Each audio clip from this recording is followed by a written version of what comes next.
In this video, guys, we look at signs you may be forcing trades, and we all know how badly that can end. Stay tuned.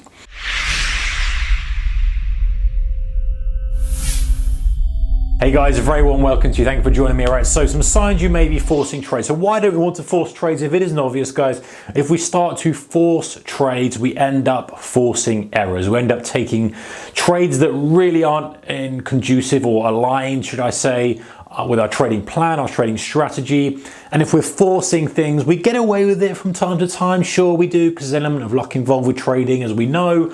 But if we're constantly trying to take trades that aren't quite there, trying to grab stuff sooner than it's ready, it just never ends well, because ultimately that just ends up frustrating us. The market's not really right. There's all these kind of things why we do it. So why, first of all, before we go into some of these things, signs that we might be forcing trades, what happens if we spot the signs? So first of all, if we spot these signs, we need to take a look at what's going on. Is it because the market is just not in the right conditions? And guys, that's predominantly the issue. You know, I've been there many dozens, scores of times when, you know, markets have just changed conditions temporarily. Usually they will come back and they've just been not quite up to what you normally expect. Example, you're trading momentum ignition type strategy. You're waiting for, you know, some kind of signal to get for that. You just don't get it, and you're constantly not getting it, and so you start to get frustrated. You're like, oh, I'm not getting it, I'm just going to second guess things, I'm going to force the trade, and it doesn't work. Whereas reality, the best thing to do is step back and go, right,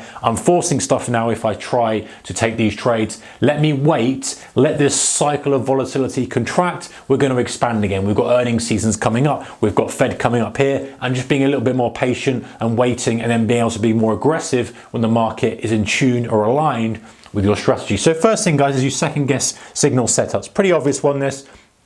You've got some kind of trigger, you've got your filters, and instead of waiting for your trigger, which you've designed and decided is the right thing to do because you've worked it out, and whether your own or whether you've read it in a book, whatever, the signal is there for a reason. You're waiting for a specific event to occur for a reason. You're waiting for a level 2 break or a level 2 be touched or something to happen, and it doesn't. You think, well, it's going to happen anyway, I'm going to take it.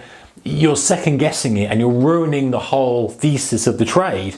And then you start doing that, as I say, you get away with it a few times, but ultimately, guys, it's just never going to work, because there's a couple of reasons why. Number one is you never know then if the setup is valid, or whether, you know, is it profitable because I'm second guessing it? Is it not profitable? You don't have the data because you're not waiting for the actual setup to properly occur. So you're second guessing things. And that's really the reason, if you go back to the reason why you're second guessing it, because you're frustrated they're not actually triggering properly. You're like, well, it will trigger, it will trigger. And in reality, it's not triggering because it's not ready to trigger. You're not getting the trigger because the market's not ripe for it. So you're just waiting. It's like picking fruit before it's ready. You know, you pick it before it's ready, it's going to taste horrible. Is that the best analogy ever? Get in the video, thumbs up if it is. All right, guys, number two, you take the trade and then look at the stop or target afterwards. So common mistake this, you like the trade, you're like, I'm going to take it, and you don't want to miss it. You take the trade and then you go, well, where should the stop be? That's a bad way of doing it. You know it is, guys. If you haven't decided beforehand where the stop's going to be, where my target's going to be, what that makes a risk order ratio, what the position size is going to be, you're forcing trades, over trading, those kind of things. It's just not really the way to do it. If you think about, if you were a hedge fund manager and I gave you 100 million quid and I said, hey, manage this, I wouldn't expect you to just take trades on a whim without being careful and thoughtful. Nor would you. You wouldn't expect that if you gave somebody 100 million quid to manage, or you say 100 grand to manage. You wouldn't say, you'd say, hey, I want to know what the risks on the deal. I want to know what you expect to get out of the deal. I want to know the position size of the deal. What you wouldn't want to see is someone just taking a trade, coming up with a trade, then going, okay, where do I come out if I'm wrong after it? You just wouldn't expect. It's not a professional way to behave. So doing that is very much forcing the deal. Number three, guys, you start going to time frames that you don't usually trade from. Classic one, this, not setups on the time frame.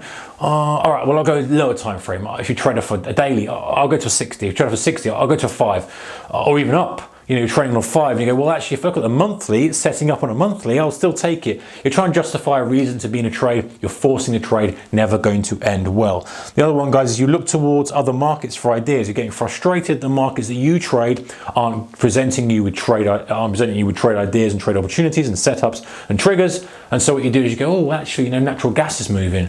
Oh, you know what, US stocks are moving. Oh, you know what, that obscure currency pair is moving, that exotic pair is moving. And whilst I'm not against looking to other markets when it's part of a plan, I think when you're doing it reactively on a whim, it never ends well. If you're sitting down, go back to the previous example and saying to yourself, and in fact, a couple of the major shifts that I've made throughout my career have been because of a quiet market environment, or one of the reasons.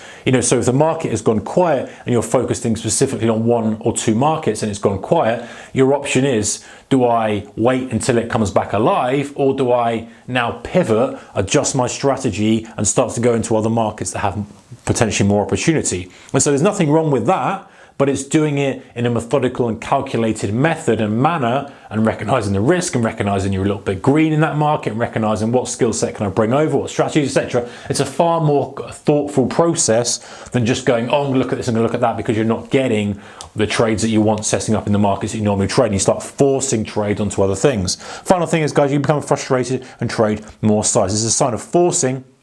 Again, because you haven't got the trades you want, so you try to make up for the trades that aren't coming by adding more size onto the trade. So you go, oh, I haven't traded a trigger. So you force more risk onto one deal, hoping that that's going to make up for the lack of opportunity. You think, well, that's going to make up because I've got a big size on that. That makes up for 3 trades that haven't been.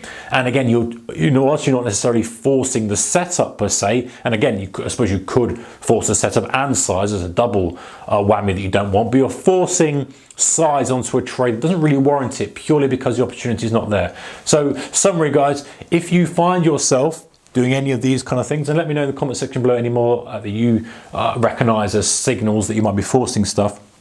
It's really a time to step back and go, well, why am I forcing it? Am I forcing it because of a personal account issue that I feel like I need to get the money back, and I'm kind of chomping at the bit to get my money back to where it was? Or am I rushing to get to a specific goal I'm trying to achieve? Do I need to make the money? That's a kind of a just personal to you issue. The other side of it is that the market's just not conducive at the moment to your strategy. Like I said, if you're trading momentum ignition, there's no momentum, you ain't going to get ignition. You're going to be wanting to see that ignition that doesn't happen. So it could be one of these 2 things, but the main thing with either of them is to step back. As with everything, guys, step back, give yourself time to review and assess, and not get bogged down and blinkered into trying to achieve whatever it is I want to trade. Step back, review, look at what it is that's causing you to force the trades, and come up with a solution.